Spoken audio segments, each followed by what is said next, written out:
Hey everyone, it's Adria and I'm back with another video. In this one, I'll be sharing with you ways that you can make money this year that don't involve taking surveys or doing random tasks for a few dollars here and there. So if you want to see my tips for how you can make money consistently this year, just keep watching. The first tip I have for you is to think about your skill set. What could you do realistically on a weekly or monthly basis and not get burned out? And what could you do that wouldn't require a huge learning curve? So are you good at writing? Are you good at doing research? Do you like to draw? Do you like being on social media? This is where you want to start, and this will help you figure out what would be a good side hustle for you. The next thing I want you to do is think about your target market.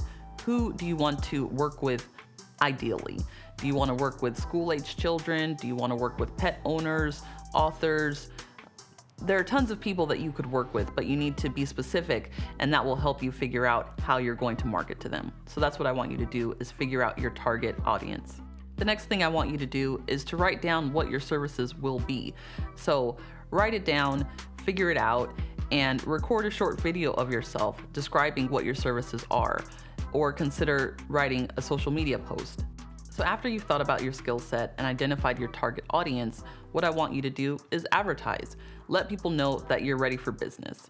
That's what I did when I started my resume writing company several years ago, and it earns me a couple $100s every month. So definitely advertise, and you can do that through social media. That's what I do. I just post occasionally on Facebook and Instagram, and without much effort, I get passive business.